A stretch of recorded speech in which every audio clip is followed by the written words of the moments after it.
और आज की वीडियो में क्लास 9 इंग्लिश बी हाइव की जो आपकी टेक्स्ट बुक है उसका जो सेकंड पार्ट है द शहनाई और बिस्मिल्लाह खान। पहला पार्ट जो था इब्न क्लैनी वाला वो हमने पिछले वीडियो में कर लिया था और आज की वीडियो में हम जो बिस्मिल्लाह खान शहनाई वाला जो पार्ट है वो आज स्टडी करने वाले हैं।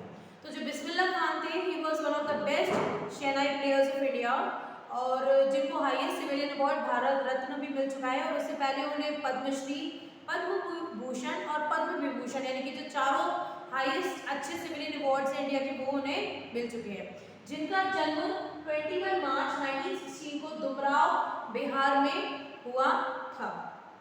अब इस चैप्टर में उनकी जो जर्नी है कि कैसे बचपन से उनका इंटरेस्ट आया शहनाई में और कैसे वो इतने ऊंचे मकाम तक पहुंचे उसका पूरा डिस्क्रिप्शन इस चैप्टर में हमें गिवन है। लेकिन उससे भी पहले ये जो शहनाई है इसका ओरिजिन कैसे हुआ, उसको नाम शहनाई कैसे मिला, उसका भी एक ब्रीफ इसमें इंट्रोडक्शन दिया हुआ है।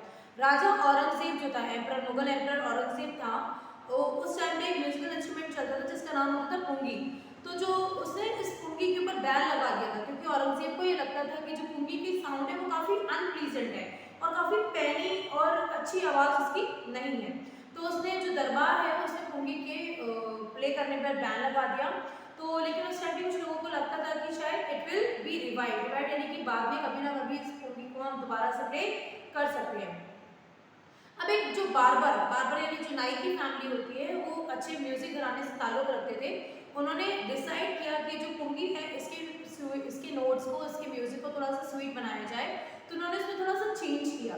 उन्होंने जो नया इंस्ट्रूमेंट रीड इंस्ट्रूमेंट बनाया उसको उन्होंने थोड़ा सा लॉन्गर और ब्रॉडर किया पुंगी के कंपैरिजन में और उसके बाद 7 होल्स उन्होंने बना दिए, साचे जैसे फ्लूट में, बांसुरी में होते हैं। और उन होल्स को क्लोज और ओपन करके उन्होंने एक बहुत मेलोडियस साउंड प्रोड्यूस की और जो उन्होंने फिर रॉयल पैलेस में पेश की जो आवाज़ सबको बहुत अच्छी लगी। क्योंकि ये इंस्ट्रूमेंट नया था, इसको नाम पुंगी से हमें नया नाम देना था बिकॉज पुंगी का एक उसके साथ टैग लग गया था that it plays very harsh और अनप्लीजेंट साउंड। तो उसको नया नाम देना था क्योंकि ये पहली बार शाही दरबार में एक नाई के द्वारा प्ले हुआ था तो उसको नाम मिला शहनाई। तो वहाँ से ऑरिजिन हुआ है इस वर्ड शहनाई का। अब जो शहनाई का फिर साउंड इतना ज़्यादा लोग पसंद करने लगे कि became one of considered auspicious यानी कि अगर कोई भी शुभ काम हम कर रहे हैं तो वहाँ पे शहनाई, अभी भी नॉर्मली देखते हैं जो हमारी नॉर्थ इंडियन वेडिंग्स होती हैं या जो अपने टेम्पल्स वगैरह होते हैं वहाँ पे शहनाई ज़रूर प्ले की जाती है। तो इस हिसाब से हम कह सकते हैं it is an indispensable component of any north Indian wedding. और जो पहले पुराने ज़माने में जो शहनाई है that was a part of नौबत यानी कि रॉयल कोर्ट्स में 9 म्यूजिकल इंस्ट्रूमेंट्स हुआ करते थे, उनमें से एक शहनाई जो है वो कंपलसरी हिस्सा हुआ करती थी और आज भी मंदिरों में, शादियों में इन सबको शहनाई को प्ले किया जाता है। अब शहनाई को वेडिंग्स और टेम्पल से निकाल के जो classical stage all over world acclamation देने का जो वो जाता है, क्रेडिट वो जाता है उस्ताद बिस्मिल्लाह खान जी को। जब बिस्मिल्लाह खान, मैंने बता दी बॉर्न कहाँ हुए, वो दुमराव बिहार में। जब वो 5 साल के थे तो वो एक पास का, उनके गांव के एक पास का बिहारी जी का मंदिर हुआ करता था। मैंने आपके सारे इंट्रोडक्शन दे दिया है इनका।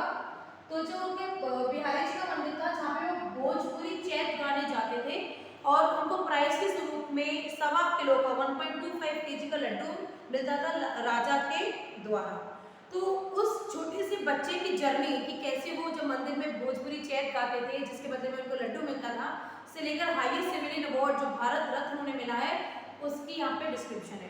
उन्हें चारों इंडिया के जो हाईएस्ट अवार्ड्स होते हैं, हाईएस्ट हमारा भारत रत्न होता है, उससे पहले उन्हें पद्मश्री, पद्म भूषण और पद्म विभूषण ये चारों अवार्ड्स उनको मिल चुके हैं। अब जो बिस्मिल्लाह खान है ही belongs to a family of musicians यानी कि वो नए नहीं थे म्यूजिक की फैमिली में। उनकी जो फैमिली, उनके जो एंसेस्टर्स थे वो भी बहुत अच्छे शहनाई वादक रहे हैं। जो उनके दादाजी थे यानी कि Rasool Bakhsh Khan, his grandfather, he was a shehnai player at king Bhojpur.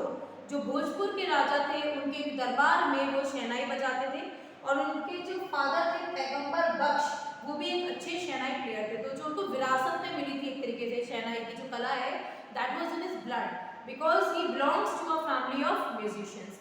जब वो उन्होंने म्यूजिक को काफ़ी छोटी उम्र से ही अपने साथ ले लिया था। जब वो 3 इयर्स के थे तो उनकी जो माँ है वो उन्हें उनकी नानी के घर ले गई। उनकी नानी का घर कहाँ पे था? बनारस में। और जहाँ पे उन्होंने अपने अंकल को पहली बार शहनाई प्ले करते सुना। सुना, 3 साल का बच्चा बहुत छोटा होता है किसी चीज को रिकॉग्नाइज करने के लिए। तो वहाँ उनके जो मामा थे अली बख्श, वो बनारस में जो विष्णु जी का मंदिर है, विष्णु टेम्पल, वहाँ पे डेली शहनाई प्ले करके जाया करते थे। और जो बिस्मिल्लाह खान है वो बचपन में उन्हें घंटों बैठकर सुनते रहते थे कि वो कितनी अच्छी शहनाई जो है वो प्ले करते हैं।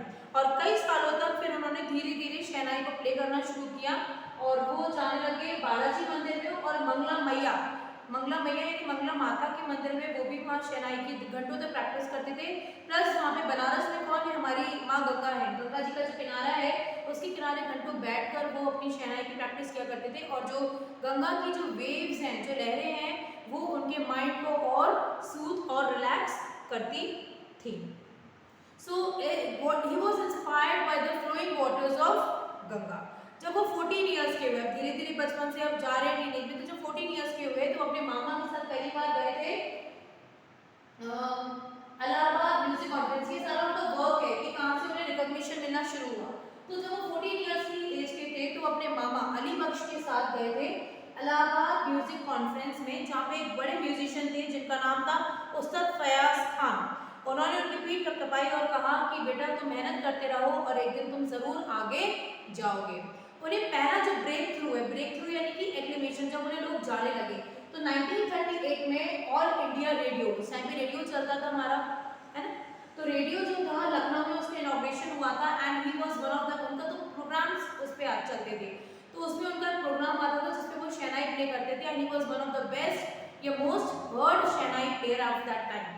तो वहाँ पे उनको पहला ब्रेक थ्रू मिला। फिर जब हमारा इंडिया आज़ाद हुआ 15 अगस्त 1947 को, 1947 को, वो पहले और इकलौते इंडियन थे जिसने रेड फोर्ट पे राग काफी गाया था। क्या गाया था? राग काफी। और उस स्टेज पे हमारे जो पहले प्राइम मिनिस्टर है जवाहरलाल नेहरू वो भी मौजूद थे। उसके बाद उन्होंने अपना जो फेमस स्पीच या ट्राइज विद डेस्टिनी वो दिया था। उससे पहले क्या हुआ?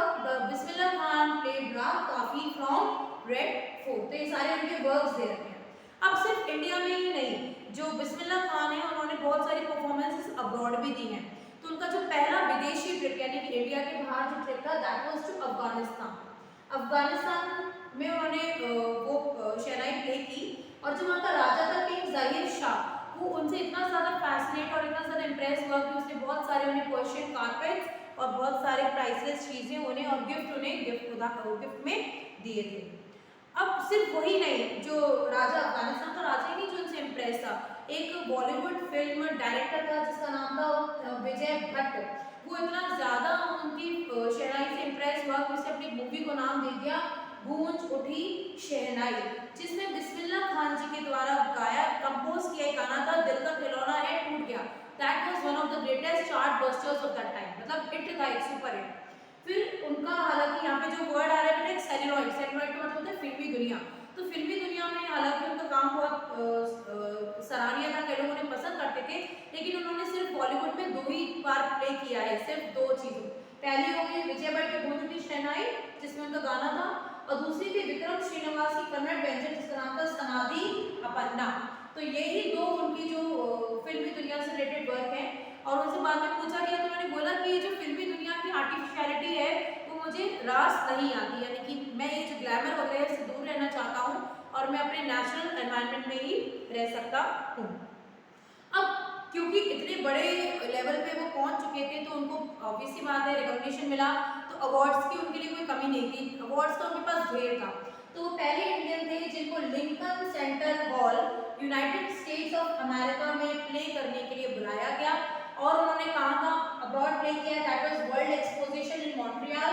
फिर जो कांस आर्ट फेस्टिवल जिसके लिए आज भी हमारे फिल्मी सितारे क्रेजी हो जाते हैं, अलग से प्रिपरेशन करते हैं रेड कार्पेट पर चलने के लिए, तो उस time Bismillah Khan played at Cannes art festival and Osaka trade fair. तो ये जो अब्रॉड उन्होंने बड़ी बड़ी परफॉर्मेंसेस इन जगह पर दी हैं। उसके अलावा तेहरान जो जगह है वहाँ पे उनके नाम पर ऑडिटोरियम भी है जिसका नाम है तहर मौसीक उस्ताद बिस्मिल्लाह खान। तो एक बड़ी बात है कि किसी इंडियन के नाम पर तेहरान में एक ऑडिटोरियम है, प्लस वो पहले इंडियन रहे जिनको इतनी बड़ी बड़ी जगह परफॉर्म करने के लिए बुलाया गया।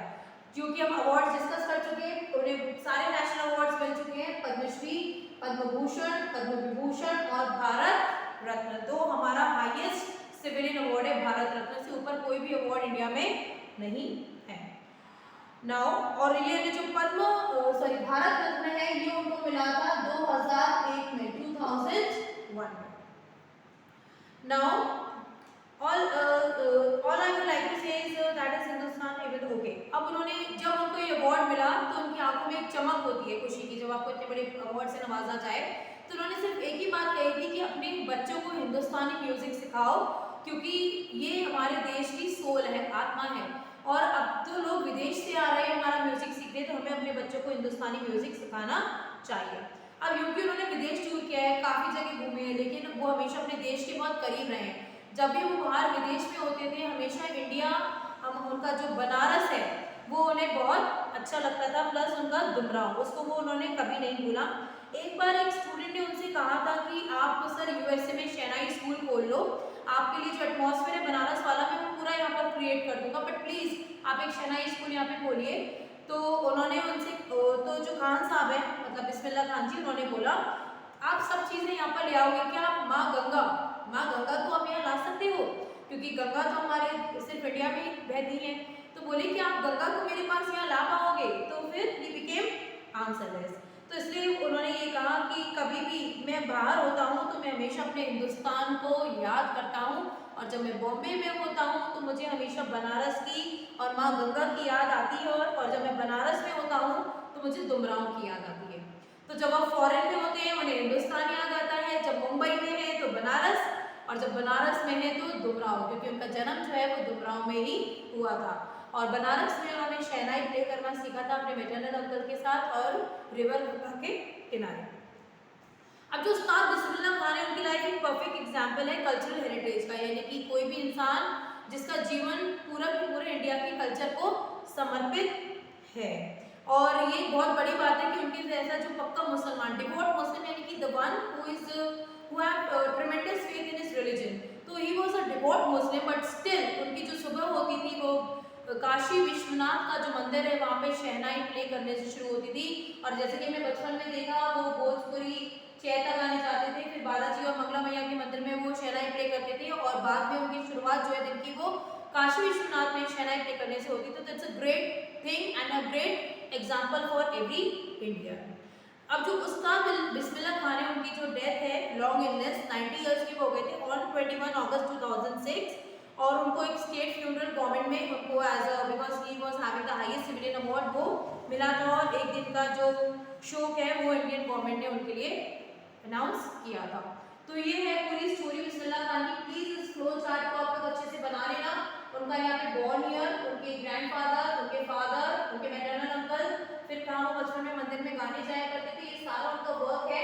सबसे पहले वो म्यूजिक कॉन्फ्रेंस में गए, उसके बाद उन्हें ब्रेक थ्रू मिला ऑल इंडिया रेडियो लखनऊ में, फिर राग काफी उन्होंने 1947 जब इंडिया हमारा आज़ाद हुआ जब गाया था। उसके बाद पहला अवार्ड ट्रिप था उनका अफगानिस्तान को, जहाँ पर किंग जाहिर शाह ने उन्हें पर्शियन कार्पेट्स को गिफ्ट किए थे। फिर जो बॉलीवुड डायरेक्टर था विजय भट्ट, उसने उतना ज़्यादा उनकी शहनाई से इम्प्रेस हो गया कि उसने मूवी का नाम ही रख दिया गूंज उठी शहनाई, जिसमें उनके द्वारा कंपोज किया एक सॉन्ग था दिल का खिलौना है टूट गया। फिर विक्रम श्रीनिवास कन्नड़ का एक वेंचर था सनादी अपन्ना, उसमें ये 2 बॉलीवुड उन्होंने जो मतलब मूवीज में अपना वर्क किया है। उसके बाद वो पहले इंडियन थे जिनको लिंकन सेंटर हॉल यूएसए में बुलाया गया था, वर्ल्ड एक्सपोजिशन मॉन्ट्रियल, कांस आर्ट फेस्टिवल और ओसाका ट्रेड फेयर में बुलाया गया।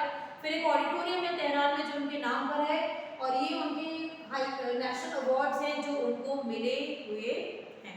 तो this is all about the chapter the shehnai of उस्ताद बिस्मिल्लाह खान। अब यहाँ पे आपके क्वेश्चन आंसर्स है, मैं फटाफट से डिस्कस कर रही हूँ। Why did Aurangzeb ban the playing of the pungi? Because according to him it produce an unpleasant shrill noise. कैसी आवाज प्ले करेगी वो? Shrill unpleasant sound. Shehnai is different from a pungi. Shehnaai is little longer and broader than the pungi, and it was made by making 7 holes on it, and the music was produced by opening and closing the holes simultaneously. Where was the Shehnaai played traditionally? In weddings and temples. How did Bismillah Khan change this? He was the first person to give it a broad worldwide acclamation to the classical stage. वो पहले Indian थे जो उसको classical stage तक लेकर आए थे। When and how did Bismillah Khan get his big break? When तो it was in 1938 with the opening of All India Radio in Lucknow. He was the most heard Shehnai player of India at that time. Where did Bismillah Khan play the Shehnai on 15th August 1947? कहाँ पे play किया था? Red fort पे play किया था। और ये event historic क्यों है? Because this was the day when India got freedom from the British rule and he played Raag Kafi. ठीक है? Why did Bismillah Khan refuse to start a Shehnai school in USA? Because he was a true patriot. He don't want to leave India and he missed his nation and he loved his nation very much and he loves the atmosphere of Banaras and holy river Ganga क्योंकि वो अपने देश को छोड़कर उससे दूर ज़्यादा दिनों तक नहीं रह सकते थे। Two instances that will tell you that Bismillah Khan loves India and Banaras, तो वही है that उन्होंने उसको स्टूडेंट को बोला था that from where did you bring Holi माँ गंगा। और एक बार की जब पार्टीशन हुआ था तो उनको बोला गया था यू कैन गो देयर, तो वो जैसे ही पाकिस्तान एंटर हुए वहाँ पे आधा घंटा रुके एंड ही केम बैक। एक शॉर्ट इंस्टेंस यहाँ पे दिया हुआ है। So these two instances prove that he loved India than any other place in the world. Chapter I hope समझ में आया होगा। सारे इंस्टेंसेस को प्लीज नोट कर लेना। चैप्टर का एक फ्लो चार्ट पूरा है, इसको पढ़ लोगे पूरा चैप्टर बहुत अच्छे से मेमोराइज हो जाएगा आप लोग को। कोई भी प्रॉब्लम हो तो कमेंट सेक्शन में आप मुझे भेज सकते हो। और बहुत सारे सिलेबस से जुड़ी हुई वीडियोस के लिए अपने सिलेबस के लिए do like and subscribe to my channel concept learning with Shuchi.